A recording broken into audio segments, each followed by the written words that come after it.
Bismillahirrahmanirrahim. Assalamu alaikum students. I'm Jamila Munir and this is our 19th lecture of English B. And today we are going to discuss about correction of errors in the use of article. आपको पता है कि articles क्या होते हैं? Word a, an और the. ठीक है.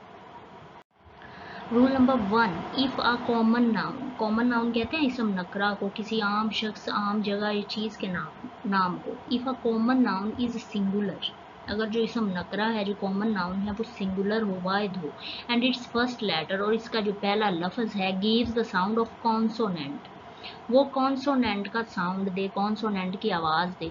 इंग्लिश में दो किस्म के आपने सुना है कि वॉवल्स हरूफ होते हैं और कॉन्सोनेंट हरूफ होते हैं। वॉवल्स होते हैं ए ई आई ओ यू, और इसके अलावा जो ए से जी तक, मतलब ए ई आई ओ यू के अलावा जो बाकी हरूफ होते हैं वो सारे, उनको हम कॉन्सोनेंट कहते हैं। We use a before it, ऐसे अल्फाज जो कि कॉन्सोनेंट की आवाज़ देते हैं उसके पहले हम ए लगाते हैं। आपको पता है कि ए आई ओ यू जिन हरूफ से शुरू होते हैं उनसे पहले आप एन लगाते हैं, या फिर जिनकी आवाज़ इनसे होती है, शुरू होती है, उनके साथ आप एन लगाते हैं। तो आपने ए किसके साथ लगाना है? कॉन्सोनेंट हरूफ के साथ, जैसे B C D F G, ठीक है, L M N G T.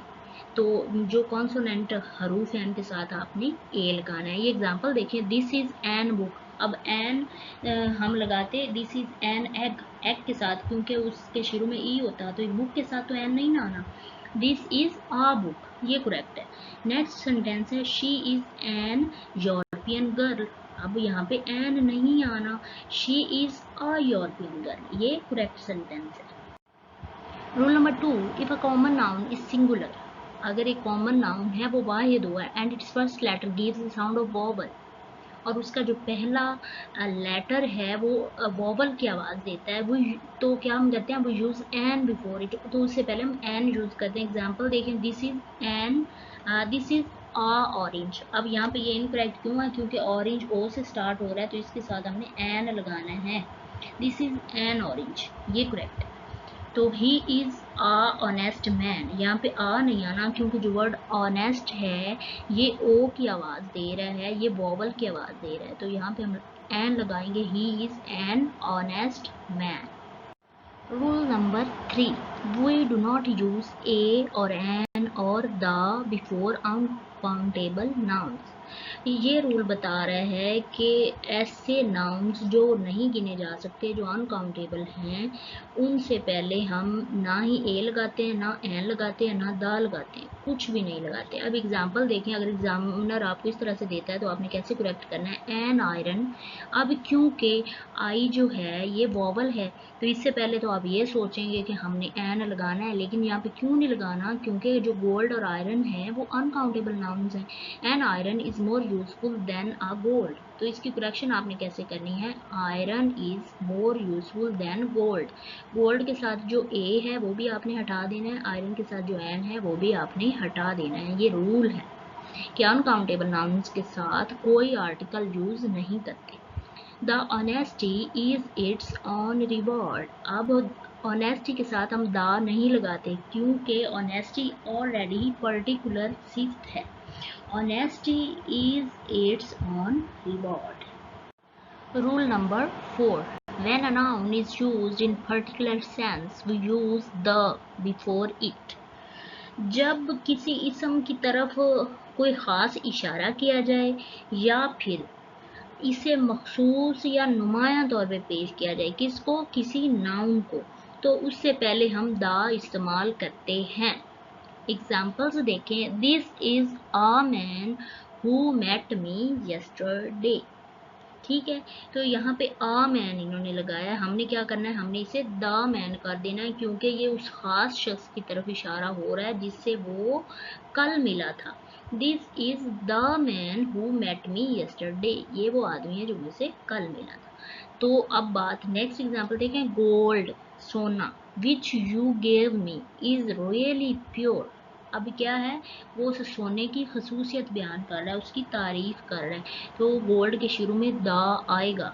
हालांकि जो गोल्ड है वो अनकाउंटेबल नाउन है, लेकिन यहाँ क्योंकि गोल्ड की वो खूबी बयान कर रहा है कि वो जो गोल्ड है वो रियली प्योर, बहुत ही प्योर है, खालस है, इसलिए यहाँ पे द यूज होगा। The gold which you gave me is really pure.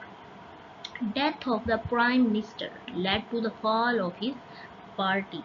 तो जो प्राइम मिनिस्टर की मौत है वो क्या है, पार्टी को फॉल की तरफ ले जाएगी। तो इस क्या क्या हमने द यूज करना है डेथ से पहले। The death of the prime minister led to the fall of his party. Rule number 5, the is used before the names of holy books, newspapers, magazines, nations, religious sects, oceans, seas, rivers, deserts, historical places, well-known movements and words। अब यहाँ पे बताया जा रहा है कि जो word the है उसको हम इन नेम्स से पहले यूज़ करते हैं जो कि हॉली बुक्स होती हैं, क्योंकि वो बहुत इंपॉर्टेंट होती हैं। जैसे कि हमारा द हॉली कुरान है तो उससे पहले हम द यूज़ करते हैं। न्यूज़पेपर्स कुछ ऐसे ख़ास होते हैं उनसे पहले हम द यूज़ करते हैं। मैगजीन्स नेशंस कौमों को कहते हैं। रिलीजियस सेक्ट्स जो दुनिया के इंपॉर्टेंट मज़हब हैं। ओशंस हैं जो समंदर हैं, ठीक है। ओशंस, सीज, रिवर्स, रिवर्स दरियाओं को कहते हैं। डेसर्ट्स सहराओं को कहते हैं। हिस्टोरिकल प्लेसेस ऐसी जगहें जो कि हिस्टोरिकल हैं। वेल नोन मूवमेंट्स जो कि ऐसी मूवमेंट्स जो कि वेल नोन है, बहुत मशहूर हैं, या फिर ऐसी जंगें जो कि बहुत मशहूर हैं, तो उनसे पहले हम द यूज़ करते हैं, ठीक है। अब इसकी एग्जांपल्स देखें। द हॉली कुरान, अब जो बाइबल है, जैसे हमारा हॉली कुरान है तो बाइबल हिंदुओं की किताब है तो उससे पहले क्या है, द आता है। द पाकिस्तान टाइम्स, ये क्या है, न्यूज़पेपर है। द इकोनॉमिस्ट, ये क्या है, मैगजीन है। द रावी, ये रिवर है। द फ्रेंच रेवोल्यूशन, ये एक मूवमेंट है। द फर्स्ट वर्ल्ड वॉर, ठीक है। तो ये इसकी एग्जांपल्स हैं। रूल नंबर 6, इस पे आपने गौर करना है, ठीक है। We use the before the ranges of mountain. पहाड़ों के सिलसिला से पहले दा का इस्तेमाल होता है। मतलब जब पहाड़ों का एक सिलसिला है उसके बारे में बात की जा रही हो तो हम दा यूज़ करते हैं। But we do not use the, लेकिन हम द का इस्तेमाल नहीं करते बिफोर एनी इंडिविजुअल माउंटेन। जब हम किसी एक माउंटेन के बारे में, एक पहाड़ के बारे में बात कर रहे हों, इंडिविजुअल माउंटेन के बारे में, तो हम द यूज़ नहीं करते। लेकिन जब हम इकट्ठे किसी पहाड़ों के सिलसिले की बात कर रहे हों तब हम द इस्तेमाल करते हैं। ये बात आपने माइंड में रखनी है। एग्जाम्पल देखें। Himalayas lie to the north of Pakistan. अब जो हिमालय है ये एक पहाड़ी सिलसिला है तो इससे पहले हमने द यूज़ करना है। The Himalayas lies to the north of Pakistan. Next example देखें। The highest mountain in the world is the Mount Everest. अब यहाँ पे माउंट एवरेस्ट एक पहाड़ की बात हो रही है तो हम क्या करेंगे, माउंट एवरेस्ट से पहले ये जो द है ये हम हटा देंगे। The highest mountain in the world is mount Everest. इसके बाद ये जो द है ये हम रिमूव कर देंगे क्योंकि जब एक पहाड़ की बात करेंगे तो द इस्तेमाल नहीं होगा। ओके। आई होप स्टूडेंट्स कि ये जो आपको आज आर्टिकल्स का सिंपल सा यूज़ बताया गया, सिखाया गया, आपके माइंड में वो बातें रहेंगी। तो आपने क्या करना है, इसे साथ साथ एग्जांपल्स को प्रैक्टिस करना है। तो लिखने से आपको पता चलेगा कि मैं कहाँ पे दा यूज़ करना है, कहाँ पे नहीं करना, कहाँ पे आ यूज़ करना है, कहाँ पे एन यूज़ करना है, ठीक है। अपना बहुत सारा ख्याल रखिएगा। अल्लाह हाफिज़।